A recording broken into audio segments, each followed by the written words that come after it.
नमस्कार दोस्तों, क्या आप भी उन लोगों में से एक हैं जो एक ईस्ट फेसिंग प्लॉट खरीदने जा रहे हैं या फिर ईस्ट फेसिंग मकान खरीदने जा रहे हैं या फिर आप लोगों ने प्लॉट तो खरीद लिया है, अब आप चाहते हैं जी मुझे 100% वास्तु के हिसाब से एक स्पेशियस नक्शा मिल जाए खुला खुला, या फिर हमें टिप्स और ट्रिक्स बता दीजिए कि जब भी हम पूरब मुखी मकान या घर बनाएं तो कौन सी चीज़ वास्तु के हिसाब से किस डायरेक्शन में परफेक्ट बननी चाहिए। तो चलेंगे बात करेंगे दोस्तों। आज एक अजीबो-गरीब डिमांड हमारे पास आई है, वो मैं बताता हूँ आगे।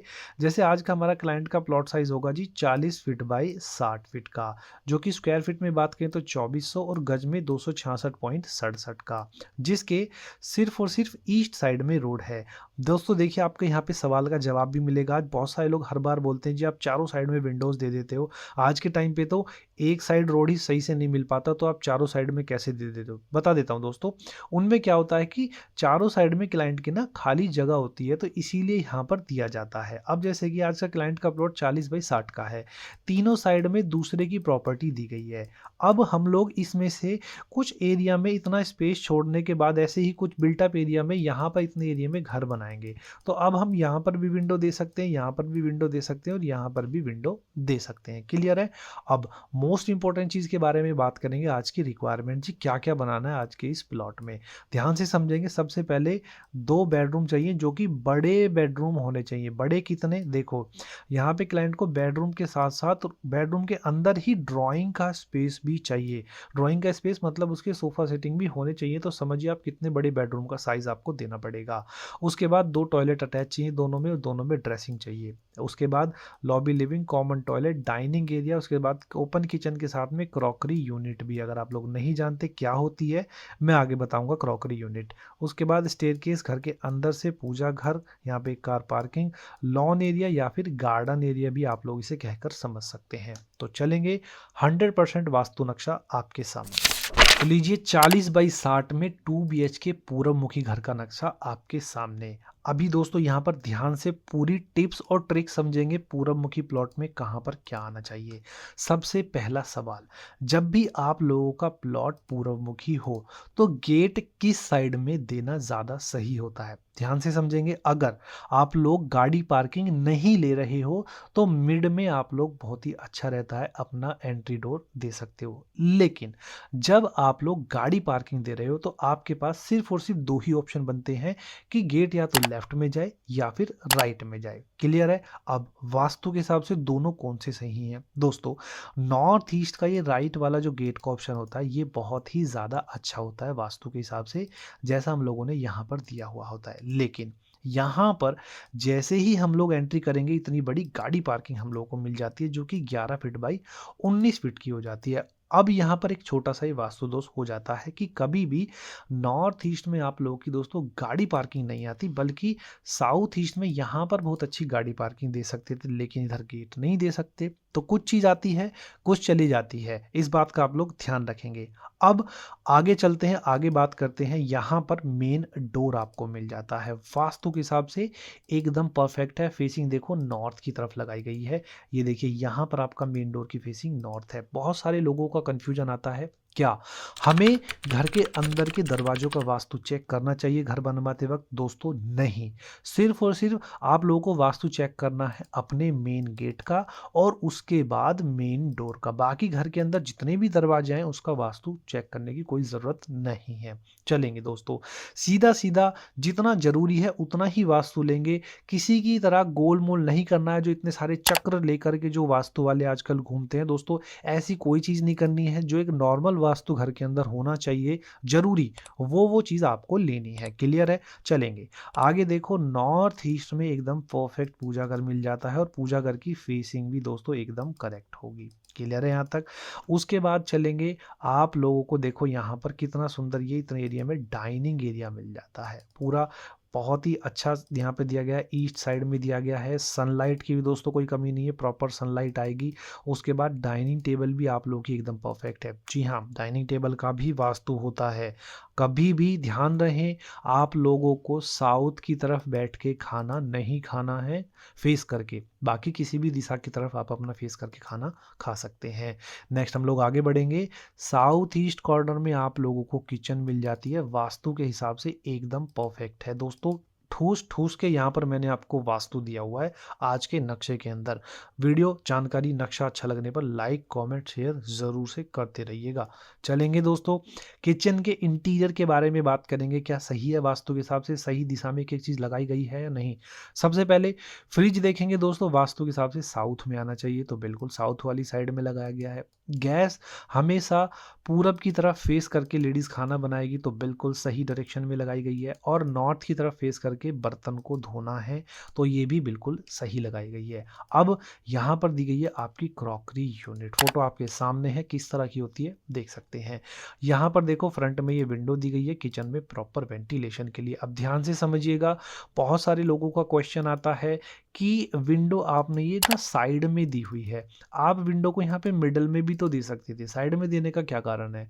दोस्तों एक ही कारण है, अगर आप लोग कहते हैं जी हमें किचन के अंदर चिमनी यूज़ करनी है, तो चिमनी के लिए आप लोगों को यहाँ पर विंडो नहीं देनी है। अगर विंडो आ गई तो चिमनी नहीं लग पाएगी। अब अगर चिमनी लगानी है तो इसीलिए हमने विंडो को साइड में कर दिया, चाहे तो इधर कर दो, चाहे इधर कर दो, कहीं भी कर सकते हो अगर चिमनी लगानी है तो। ठीक है, चलेंगे नेक्स्ट हम लोग आगे बढ़ेंगे। यहाँ पर आगे बढ़ते ही सबसे पहले आपको देखेंगे ये आपकी लेफ्ट में स्टेयरकेस मिल जाती है। स्टेयरकेस का वास्तु देखेंगे, साउथ में दोस्तों सीढ़ी बनाई गई है, एकदम परफेक्ट है। दूसरा वास्तु चेक करेंगे, स्टेयरकेस एकदम क्लॉकवाइज डायरेक्शन में बनाई गई है, ये भी वास्तु के हिसाब से ठीक है। और तीसरा वास्तु चेक करेंगे, स्टेयरकेस की लैंडिंग के नीचे टॉयलेट वगैरह जैसी या मंदिर वगैरह कोई भी चीज़ नहीं आनी चाहिए, तो वास्तु आपका बिल्कुल ठीक है, अभी तक कोई प्रॉब्लम नहीं है। दोस्तों अगर नक्शा पसंद आ रहा है, इसके नक्शे की पीडीएफ डाउनलोड करने का लिंक इस वीडियो के डिस्क्रिप्शन में दे दिया गया है, जाके डाउनलोड कर सकते हो। और मुझे पता है वीडियो थोड़ी लंबी हो रही है, बट दोस्तों मैं यहाँ पे आपको एक एक ओपन टिप्स बता रहा हूँ पूरब मुखी घर की। आगे बढ़ेंगे आप लोगों के साथ में। यहाँ पर अभी आपको मिल जाता है ये एक कॉमन टॉयलेट। अब कॉमन टॉयलेट का साइज देखो 10 फीट 3 इंची बाई 4 फीट 9 इंची का है, काफ़ी बड़ा दिया गया है। और कमेंट करके बताओ ये चीज़ क्या है, किस चीज़ का सिंबल लगाया गया है फटाफट से। अब एक सवाल यहाँ पर आ जाता है कि इधर साइड में कोई भी रोड वगैरह या ओपन स्पेस नहीं छोड़ा गया है, तो आज के हमारे इस टॉयलेट को वेंटिलेशन कैसे मिलेगा, ये भी एक सवाल है। दोस्तों मिल जाएगा, आप लोग जानते हो तो कमेंट करके बताओ कैसे मिलेगा। चलेंगे दोस्तों नेक्स्ट आगे बढ़ेंगे। एक छोटा सी चीज़ और मैं बता देता हूँ, देखो कुछ लोग ऐसा बोल सकते हैं कि जैसे कि ये टॉयलेट में जाने का डोर यहाँ से आ रहा है कि हम सीढ़ी के नीचे से होकर के जाएंगे, तो क्या ये वास्तु दोष है? जी नहीं दोस्तों, अगर टॉयलेट सीढ़ी के नीचे बनता है तो वास्तु दोष है, सीढ़ी के नीचे से होकर जाने में कोई समस्या नहीं है। ठीक है, चलेंगे। यहाँ पे आपको एक वॉश बेसिन भी मिल जाता है, काफ़ी अच्छा दिया गया है। अब आगे बढ़ेंगे, देखो ये इतनी बड़ी लॉबी लिविंग दोस्तों आप लोगों को मिल जाती है, जिसमें एयर सर्कुलेशन के लिए, सफोकेशन ना होने के लिए देखो यहाँ पर एक विंडो दी गई है और एक विंडो ये फ्रंट में दी गई है, तो एयर सर्कुलेशन दोस्तों काफ़ी अच्छा होगा आपके घर के अंदर। लॉबी का साइज़ भी दोस्तों काफ़ी बड़ा दिया गया है और लॉबी नॉर्थ में बनाई गई है, ओपन है। यहाँ पर लॉबी में ध्यान रखेंगे कभी भी कोई भी ब्रह्म स्थान में चीज़ें नहीं बनाए, ना सीढ़ी ना टॉयलेट ना कुछ भी चीज़ें कंस्ट्रक्शन नहीं होनी चाहिए, ओपन होना चाहिए, वास्तु के हिसाब से एकदम परफेक्ट है। और नॉर्थ में लिविंग एरिया बनाया जा रहा है, तो लाइट वेट यहाँ पर नॉर्थ में होना चाहिए, तो उस हिसाब से भी लिविंग एरिया एकदम परफेक्ट है। चलेंगे दोस्तों आगे बढ़ेंगे। जब घर की आती है सबसे इंपॉर्टेंट चीज़, देखो ये है फर्स्ट बेडरूम, मास्टर बेडरूम है दोस्तों। ये देखो इतना बड़ा बेडरूम है, जी हाँ 12 फीट बाई 22 फीट का दोस्तों साइज यहाँ पर बनाया गया। आप लोग बोलेंगे इतना बड़ा, क्लाइंट की दोस्तों डिमांड थी कि उसको एक तो यहाँ पे ये बेड चाहिए था और बेड के साथ में ये सोफ़ा सिटिंग भी चाहिए था अपने रूम के अंदर, इसीलिए ये बेडरूम का साइज़ बड़ा बनाया गया है। और यहाँ पर जो आपको डॉट डॉट लाइन दिख रही है, ये वुड पार्टीशन लगाया गया है। वुड पार्टीशन क्या होता है, फोटो आपके सामने देख सकते हो। अब यहाँ पर वास्तु की बात करें, सबसे पहला वास्तु, ये वाला जो बेडरूम है ये हेड ऑफ द फैमिली का है। कभी भी ध्यान रखें दिशा कोई सी भी हो, साउथ वेस्ट का जो ये कॉर्नर होता है ये रिजर्व्ड होता है घर के मकान मालिक के कमरे के लिए। क्लियर है यहाँ तक?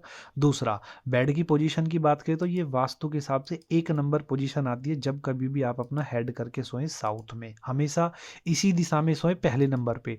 दूसरे नंबर पे आप लोग पूरब की तरफ हेड करके सो सकते हैं। अब आप लोगों के लिए एक सवाल आ जाता है, देखते हैं आप लोग जानते हैं नहीं, कमेंट करके बताना कि ऐसी कौन सी दिशा है जिसमें कभी भी सर करके नहीं सोना चाहिए वास्तु के हिसाब से। चलिए कमेंट कीजिए। अब नेक्स्ट बात करेंगे टॉयलेट अटैच दोस्तों देखेंगे यहाँ पर ये मिल जाता है ड्रेसिंग के साथ में। 4 फीट 9 इंची बाई 8 फीट का बैक साइड में वेंटिलेटर दिया गया है रोशनी के लिए। उसके बाद राइट में आते हैं, आपको ये देखेंगे एज इट इज़ पोर्शन मिल जाता है। ये 12 फीट बाई 22 फीट का रूम का साइज यहाँ पे दिया गया है। Same as it is drawing area दिया गया है। यहाँ पर देखो एक विंडो यहाँ दी गई है और एक विंडो ये बैक साइड में दी गई है। ये 2 विंडो दे दी गई हैं। साथ में आपका ये टॉयलेट और ड्रेसिंग मिल जाता है। और यहाँ पे अगर हम वास्तु की बात करें तो ये दोनों मिड में वेस्ट में बनाए गए हैं। टॉयलेट एकदम परफेक्ट है, कोई समस्या नहीं है। और बैक साइड में आपको ओपन एरिया गार्डन एरिया भी मिल जाता है। तो फाइनली दोस्तों लास्ट बात करेंगे कि क्या आज के इस नक्शे के अंदर कोई वास्तु दोष है या नहीं। उससे पहले एक सवाल मेरा आप लोगों से कि जैसे आज का हमारा ये प्लॉट ईस्ट फेसिंग है, तो आज के इस नक्शे में या घर में हम लोग सेप्टिक टैंक कहाँ बनाएं वास्तु के हिसाब से। सबसे पहला ऑप्शन आता है north west corner is the best option for the septic tank, ठीक है। लेकिन अब यहाँ पर तो ये बेडरूम बना हुआ है, तो यहाँ पर बेडरूम के अंदर तो कभी भी सेप्टिक टैंक नहीं आता।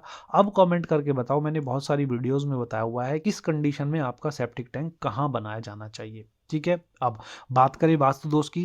पहला वास्तु दोष मैंने आपको ये पार्किंग का बताया था।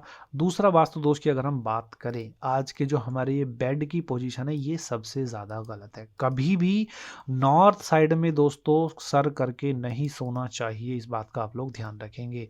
अब उसके बाद दोनों में से एक गार्डन एरिया यहाँ पर गलत है। फ्रंट वाला दोस्तों देखेंगे ये लॉन एरिया बिल्कुल सही है। बैक साइड में साउथ वेस्ट साइड में जो है ये गार्डन एरिया नहीं होना चाहिए। लेकिन मैं आपको बता देता हूँ कि मोस्ट प्रोबेबली जो वास्तु काउंट किया जाता है ना वो बिल्टअप एरिया का, मतलब पूरा प्लॉट है आपका ये 40 बाई 60 का, लेकिन उसमें से घर कितने एरिया में बना रहे हो, चारों साइड से थोड़ा थोड़ा हम लोगों ने तीनों साइड से जगह छोड़ी है, तो मोस्टली ये वास्तु इसका काउंट होगा। अगर आप लोग बैक साइड में गार्डन एरिया देना चाहते हैं तो दे सकते हैं, क्योंकि ये अपने बिल्टअप एरिया से बाहर है। दोस्तों जानकारी फिर से बोलूंगा, कैसी लगी कमेंट कीजिएगा और अपने दोस्तों के साथ वीडियो को शेयर करो ताकि वो पूरब मुखी मकान बनाने से पहले कोई भी गलती ना करें वास्तु के हिसाब से। तो चलिए दोस्तों, आपके अपने चैनल को सब्सक्राइब भी कर लीजिएगा। मैं आपको इसी तरह की टिप्स और ट्रिक्स के साथ में मिलूंगा नेक्स्ट वीडियो में। तब तक के लिए नमस्कार।